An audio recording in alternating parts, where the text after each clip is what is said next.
Blender is considered by many to be just another hobbyist 3D software that can't amount to much to help 3D artists to do their work.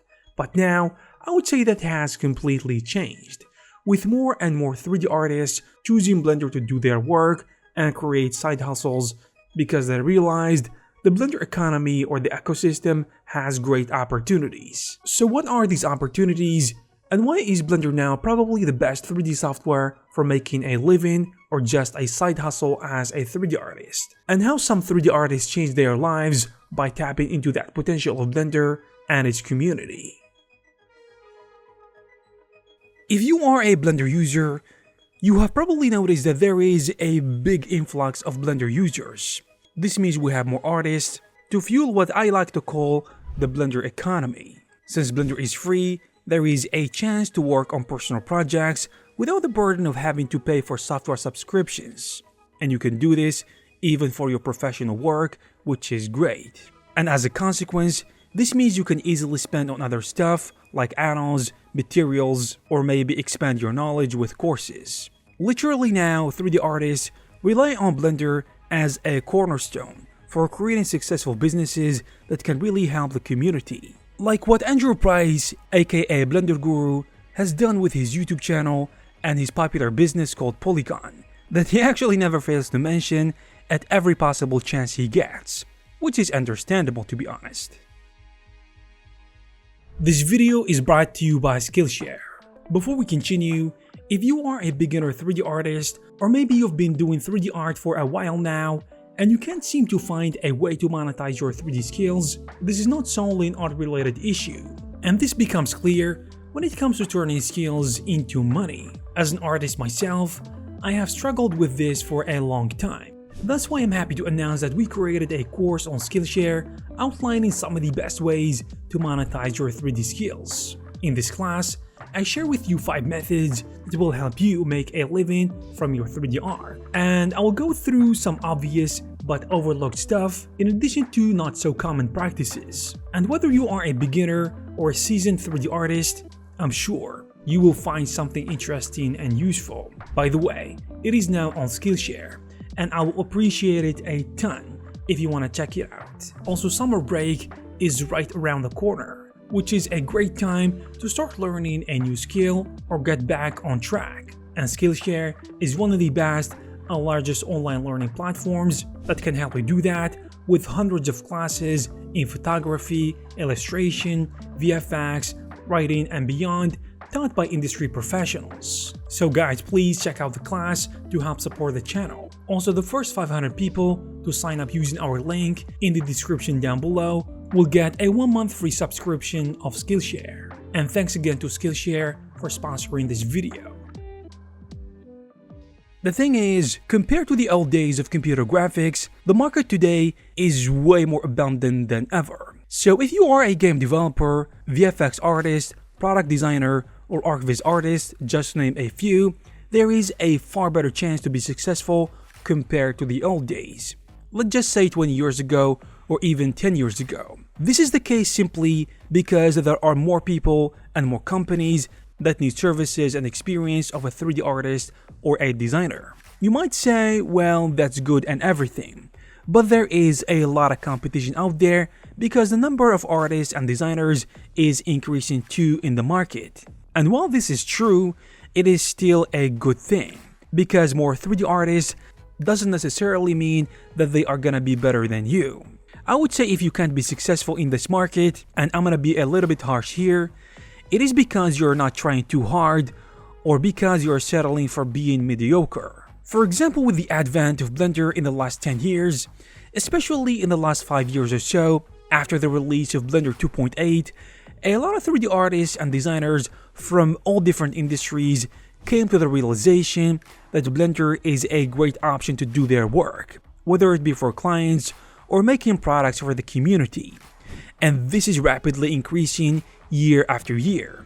For example, the market for selling Blender add-ons and Blender courses is getting bigger, and studios using and hiring Blender artists is thriving, from what I can see working with developers and 3D artists from all over the world. So more Blender users doesn't only mean more competition, It means more clients if you are smart. You can think of it as an economy. For example, Blender freelancers, game developers, VFX artists, or designers of all types need tools like add-ons, materials, shaders, brushes, decals, 3D models, and so on. So this means more clients for you if you can provide these services. So if we compare Blender right now to the gold rush, then the people who are gonna be successful are the ones who are gonna be providing the shovels, which means the products that 3D artists will need to do their job. Also, if you want to join the industry in your chosen field, it is better now than ever, because a lot of studios and companies are embracing Blender as their main 3D software of choice. The thing is, the barrier to entry is probably the lowest in the history of computer graphics for one simple fact, which is that a lot of 3D software are free or cheap enough, so money isn't a big issue for most artists, at least, especially in the early stages of learning and practicing 3D art or design in a specific field, with 3D software such as Blender, which is completely free. This is important because it allows virtually everyone to join the market and make some income on the side and hopefully turn it into a full-time thing at virtually no cost. One of the reasons that pushed me to make this video is that I noticed a pattern in recent years, because we work with companies and developers as sponsors and so on, which is possible because of you guys in the first place. I noticed a surge or a rise in new companies using Blender and making products and services for the Blender community. Sometimes it is not exclusive for Blender, for example, but for sure, Blender is the biggest part in all of it. And these are not just companies of 1 or 2 people, but a fully fledged thing with several people working together.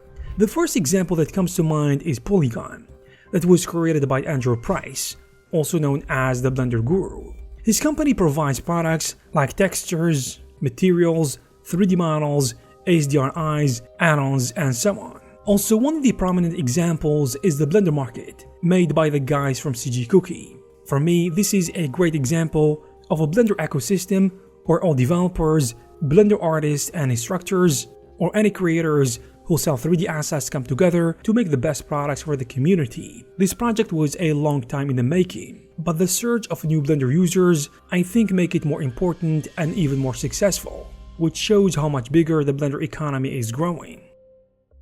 Now, you might say, well, these are examples of well-established small companies, and it is hard to even think about achieving that. In reality, people behind these companies or businesses started out as small-time artists and content creators on YouTube or on their websites, but they created great side hustles and turned them into full-time projects and then into companies, which are seeing a lot of success recently. Other examples are small businesses created around developing and making Blender add-ons, and there are a lot of them out there, but some of them are more successful than others. Some of the most successful and popular ones include Polygonic, for example, and they have all sorts of add-ons from vegetation, productivity, rendering, materials, and so on. You probably recognize their best-selling add-on called Botanic, which is amazing, by the way. We can also mention Orange Turban from the guys at CG Cookie, and they have some great add-ons as well, like RETOPOLOGY, UV Flow, and so on.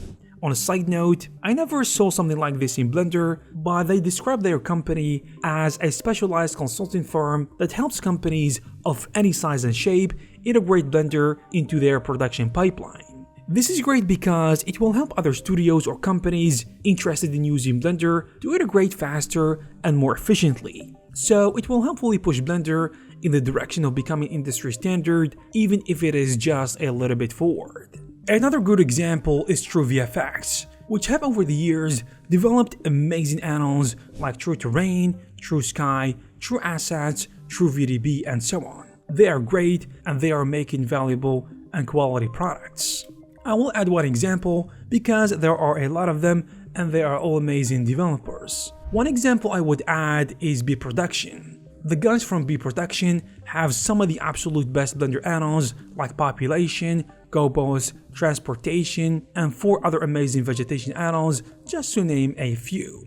The point I'm trying to make here by making these examples is that now professional 3D artists are finding new opportunities within Blender. First of all, as a software, and second of all, as a community. Because there is a shift going on in how professionals do their job. Before, it was only other 3D software such as Max, Maya, Cinema 4D, and Houdini. But now 3D artists are choosing to do business with Blender, and more of these guys are taking advantage of that and making the right Blender tools and products.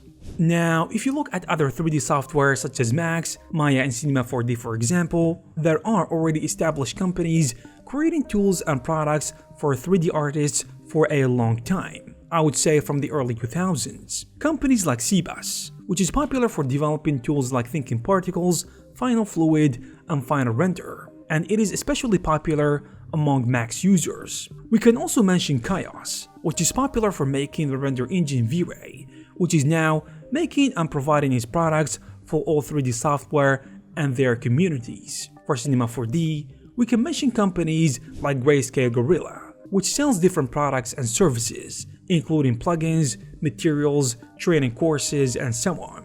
They are like the video copilot of Cinema 4D. I hope you got that reference. If you didn't, Video Copilot is a very popular company for making After Effects plugins and courses. On the other side of the spectrum, the interesting thing is that other companies are pivoting to include Blender users and take a share of the Blender market, which means companies making products for software such as Max, Maya, Cinema 4D, and Houdini are realizing the potential of Blender and its community. So recently, in the last few years, they started jumping on the wagon. As an example, we can see render engine companies beginning to make their render engines accessible to Blender users, and they are making Blender a priority. Other example would be platforms that provide render farm services, starting to create options and deals for Blender users. And the list of examples go on for companies that make add-ons for different purposes like modeling, animation, UV mapping, and so on, starting to expand their toolset to include Blender and its community as well. Content creation is another area of small businesses or side hustles where we can see an influx compared to just a few years earlier. Because now we can see, for a lack of better word, a rise of Blender influencers. This means more and more Blender artists are choosing to create content for Blender users, like tutorials, but especially entertaining content. And I would like to say this is probably due to the fact that the number of Blender users is increasing, which means more eyeballs and engagement. This topic can be more complex, longer, and deeper than this. And if you want to take a look at some of the methods 3D artists, especially Blender artists, are using to make a living or make a side hustle using their skills and knowledge, check out the Skillshare class because it has a lot of good information, and links will be in the description down below. I hope you guys found this video useful and informative. If you did, please give it a thumbs up. You can also check some of our previous videos. Thank you very much for watching, and I will see you in the next one.